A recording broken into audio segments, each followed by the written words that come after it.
वक्त में थोड़ा पीछे जा रहे हैं 1926 में एक ऐसा कानून देखने जो आज भी भारत में लाखों कर्मचारियों और कंपनियों के रिश्तों की बुनियाद तय करता है, ट्रेड यूनियंस एक्ट। तो सबसे पहले ये समझते हैं कि कानून की नजर में ट्रेड यूनियन आखिर है क्या। कर्मचारियों और उनके नियोक्ताओं यानी एम्प्लॉयर्स के बीच के संबंधों को रेगुलेट करना। हाँ, यहाँ एक त्रिकोण बनता है। एक तरफ कर्मचारी हैं, दूसरी तरफ नियोक्ता, और इन दोनों के बीच के पुल का काम करती है ट्रेड यूनियन। कानून कहता है कि यह लोगों का ऐसा समूह है, चाहे अस्थायी हो या स्थायी, जो इसी मकसद के लिए बना हो, और इसका दायरा पूरे भारत पर लागू होता है।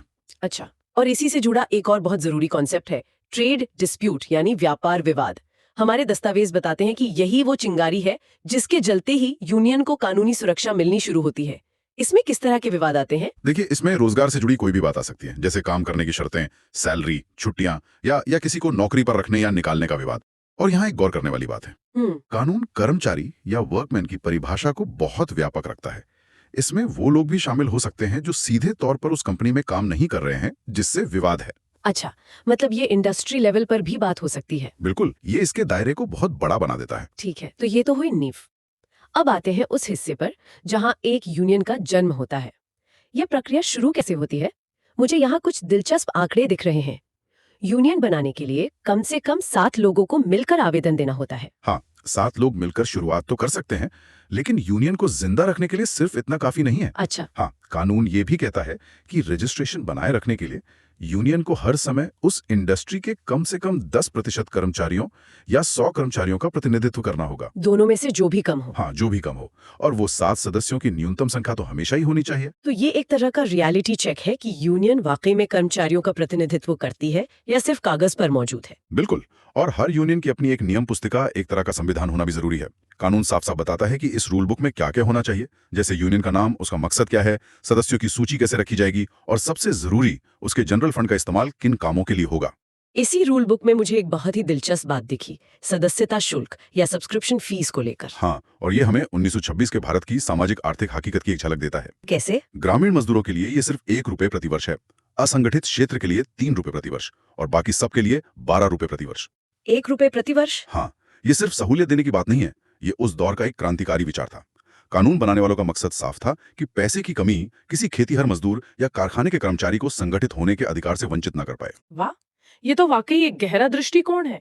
तो जब ये सारी शर्तें पूरी हो जाती हैं, तब रजिस्ट्रार रजिस्ट्रेशन का एक सर्टिफिकेट जारी करता है, जो इस बात का पक्का सबूत होता है कि यूनियन अब कानूनी तौर पर अस्तित्व में है। हाँ, और जिस तरह यूनियन का जन्म होता है, उसकी मृत्यु भी हो सकती है, मतलब रजिस्ट्रेशन रद्द भी किया जा सकता है। ओके। इसके कई आधार हो सकते हैं, जैसे अगर सर्टिफिकेट धोखाधड़ी से लिया गया हो, या यूनियन खुद ही खत्म हो गई हो, या फिर वो न्यूनतम सदस्यता की शर्त पूरी न कर पा रही हो। लेकिन यहाँ कर्मचारियों के अधिकारों की सुरक्षा के लिए एक शर्त है, रजिस्ट्रार को रजिस्ट्रेशन रद्द करने से पहले कम से कम 2 महीने का लिखित नोटिस देना ही होगा। ठीक है, तो अब हमारी यूनियन का जन्म हो गया है, उसे एक कानूनी पहचान मिल गई है। रजिस्ट्रेशन के बाद यूनियन को एक खास कानूनी दर्जा मिलता है, बॉडी कॉर्पोरेट। ये सुनने में थोड़ा तकनीकी लगता है, इसे आसान भाषा में कैसे समझेंगे? इसे ऐसे समझिए जैसे एक कंपनी अपने मालिकों से अलग होती है। अगर कंपनी पर कोई केस होता है तो सीधे तौर पर मालिकों पर नहीं होता। ठीक वैसे ही रजिस्ट्रेशन के बाद यूनियन अपने सदस्यों से एक अलग कानूनी इकाई बन जाती है, उसकी अपनी एक पहचान होती है। सदस्य आते जाते रहते हैं, रिटायर होते रहते हैं, लेकिन यूनियन का वजूद बना रहता है। मतलब परपेचुअल सक्सेशन जिसे कहते हैं। बिल्कुल, वो अपने नाम पर प्रॉपर्टी खरीद सकती है, कॉन्ट्रैक्ट कर सकती है, और यहाँ तक कि अपने नाम पर केस लड़ भी सकती है, और उस पर केस हो भी सकता है। ठीक है, तो यूनियन अब एक कानूनी इकाई बन गई है जो प्रॉपर्टी खरीद सकती है और केस लड़ सकती है। लेकिन कोई भी संगठन बिना पैसे के तो चल नहीं सकता। तो सवाल ये उठता है कि ये पैसा कहाँ से आता है और कानून इसके इस्तेमाल पर क्या पाबंदियां लगाता है। हमारे स्रोतों में 2 तरह के फंड्स का जिक्र है। हाँ, और यहाँ कानून बहुत ही स्पष्ट रेखा खींचता है। पहला है जनरल फंड। यह यूनियन के रोजमर्रा के कामों के लिए होता है। इसका पैसा कुछ तयशुदा कामों पर ही खर्च हो सकता है, जैसे यूनियन के पदाधिकारियों की सैलरी, ऑफिस का किराया और दूसरे प्रशासनिक खर्चे, कानूनी लड़ाई का खर्च, और सदस्यों के लिए शिक्षा या सामाजिक कल्याण के काम। और यहाँ एक बड़ी और साफ रोक है, इस फंड का पैसा किसी भी तरह के राजनीति काम के लिए इस्तेमाल नहीं हो सकता। बिल्कुल, उसके लिए एक पूरी तरह से अलग और वैकल्पिक फंड का प्रावधान है, जिसे पॉलिटिकल फंड कहते हैं।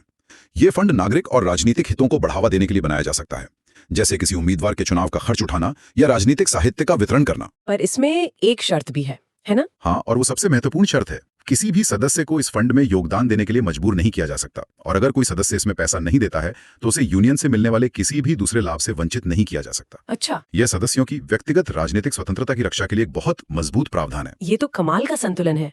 अब उस सुरक्षा कवच पर आते हैं जिसका हमने जिक्र किया था। कानून यूनियन को कुछ खास तरह की इम्यूनिटी या छूट देता है।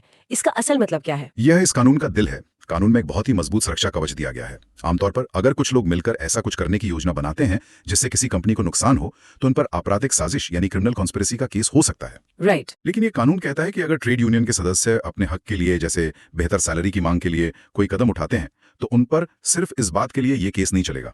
शर्त बस ये है कि उनका मकसद कोई अपराध करना ना हो। और दीवानी मुकदमों यानी सिविल सूट से भी तो सुरक्षा मिलती है। हाँ, और ये शायद और भी ज्यादा महत्वपूर्ण है, ये यूनियन को सिविल मुकदमों से बचाता है। मान लीजिए किसी ट्रेड डिस्प्यूट के दौरान यूनियन हड़ताल पर चली जाती है। जाहिर है इससे कंपनी का काम रुकेगा, उसके कॉन्ट्रैक्ट पूरे नहीं होंगे और उसे व्यापार में नुकसान होगा। आम हालात में कंपनी यूनियन पर इन सब चीजों के लिए हर्जाने का दावा कर सकती थी। तो इसका मतलब ये हुआ कि अगर हड़ताल की वजह से कंपनी का प्रोडक्शन रुक जाता है और उसे करोड़ों का नुकसान होता है, तो भी कंपनी यूनियन पर हर्जाने का दावा नहीं कर सकती। ये तो यूनियन को बहुत बड़ी ताकत देता है। बिल्कुल, और ये ताकत बहुत सोच समझ कर दी गई है। इसके बिना सामूहिक सौदेबाजी या कलेक्टिव बार्गेनिंग की पूरी अवधारणा ही कमजोर पड़ जाती। सही बात है। अगर हर हड़ताल के बाद यूनियन पर करोड़ों के मुकदमे होने लगे, तो कोई भी यूनियन अपने अधिकारों के लिए लड़ने की हिम्मत ही नहीं कर पाएगी। ये कानून शक्ति के संतुलन को बराबर करने की एक कोशिश है। अब बात करते हैं कि इस ताकतवर संस्था को चलाता कौन है। हमारी स्रोतों में आउटसाइडर्स को लेकर एक नियम का जिक्र है। एक मिनट, ये बात थोड़ी चौंकाने वाली है। मतलब यूनियन के पदाधिकारियों में ऐसे लोग भी हो सकते हैं जिनका उस इंडस्ट्री से कोई सीधा लेना देना ही नहीं है। ऐसा नियम क्यों बनाया गया होगा? ये एक बहुत ही व्यावहारिक नियम है। कानून कहता है कि असंगठित क्षेत्र को छोड़कर यूनियन के कुल पदाधिकारियों में से अधिकतम 1/3 या 5 लोग, जो भी कम हो, बाहरी हो सकते हैं। पर क्यों? इसका कारण यह है कि कई बार कर्मचारियों को कानूनी दांवपेच या बातचीत के लिए अनुभवी लोगों की जरूरत पड़ती है जो शायद उस इंडस्ट्री के कर्मचारी न हो। साथ ही बाहरी लीडर पर कंपनी का दबाव बनाना भी मुश्किल होता है, क्योंकि उसकी नौकरी दांव पे नहीं लगी होती। इसमें एक और ध्यान देने वाली बात यह है कि जो कर्मचारी रिटायर हो चुके हैं या जिन्हें नौकरी से निकाल दिया गया है, उन्हें बाहरी नहीं माना जाता। ये एक महत्वपूर्ण स्पष्टीकरण है। हाँ, और पदाधिकारियों के लिए न्यूनतम आयु 18 वर्ष है, और अगर किसी को नैतिक अधमता यानी मॉरल टर्पिट्यूड से जुड़े अपराध में सजा हुई है तो वो अयोग्य हो सकता है। बिल्कुल। समय के साथ यूनियनें बदलती भी हैं, स्थिर नहीं रहती। जैसे 2/3 सदस्यों की सहमति से यूनियन का नाम बदला जा सकता है। और सिर्फ नाम ही नहीं, 2 या 2 से ज्यादा यूनियनें मिलकर एक भी हो सकती हैं। इसे विलय या अमैल्गमेशन कहते हैं। लेकिन इसके लिए एक बहुत मजबूत लोकतांत्रिक प्रक्रिया तय की गई है। अच्छा। हर यूनियन के कम से कम 50% सदस्यों को वोटिंग में हिस्सा लेना होता है, और जितने लोग वोट देते हैं उनमें से कम 60% को विलय के पक्ष में वोट देना होता है। ये एक ऊंचा पैमाना है ताकि छोटी यूनियनों के हितों की रक्षा हो सके। और कहानी के अंत में आता है विघटन या डिसोल्यूशन। एक यूनियन समाप्त कैसे होती है? यूनियन को उसके नियमों के अनुसार भंग किया जा सकता है। भंग होने के 14 दिनों के भीतर 7 सदस्यों और सेक्रेटरी को एक नोटिस पर हस्ताक्षर करके रजिस्ट्रार को भेजना होता है। इसके अलावा अनुपालन यानी कंप्लायंस भी एक जरूरी हिस्सा है। हर यूनियन को हर साल 31 दिसंबर तक एक वार्षिक रिटर्न दाखिल करना होता है, जिसमें साल भर की आमदनी और खर्च का ऑडिट किया हुआ हिसाब किताब होता है। और अगर कोई इन नियमों का पालन न करे तो? यहाँ दंड या पेनाल्टीज का भी प्रावधान है, लेकिन यहाँ मुझे कुछ ऐसा दिखा जिस पर हंसी आ रही है। रिटर्न जमा न करने पर जुर्माना है 5 रुपए तक। हाँ, ये आज के समय में मजाक जैसा ही लगता है। सही में। अगर कोई बड़ी यूनियन अपना सालाना रिटर्न जमा ना करे तो उस पर लगने वाला जुर्माना शायद उनके ऑफिस की 1 कप चाय की कीमत से भी कम होगा। ये दिखाता है कि ये कानून 1926 में लिखा गया था और इन मूल्यों को समय के साथ अपडेट नहीं किया गया। ये अब सिर्फ सांकेतिक रह गए हैं। तो इस पूरी चर्चा का सार क्या है? हमने एक ट्रेड यूनियन की पूरी कानूनी कहानी देखी। 7 सदस्यों के साथ एक विचार के रूप में शुरू होकर एक बॉडी कॉर्पोरेट का दर्जा पाना, दीवानी और फौजदारी मामलों में एक मजबूत सुरक्षा कवच हासिल करना, पैसे के इस्तेमाल पर सख्त नियम, और आखिर में नियमों का पालन और विघटन की प्रक्रिया। बिल्कुल, ये एक्ट लगभग 1 सदी पुराना होने के बावजूद आज भी भारत में औद्योगिक संबंधों की आधारशिला है। ये कानून की उस कला को दिखाता है जो व्यक्तिगत अधिकारों और सामूहिक कार्रवाई के बीच एक नाजुक संतुलन बनाती है। रजिस्ट्रेशन से लेकर विघटन तक का ये पूरा जीवन चक्र मजदूरों को एक आवाज देने के लिए डिजाइन किया गया है। साथ ही ये जवाबदेही और व्यवस्था भी सुनिश्चित करता है।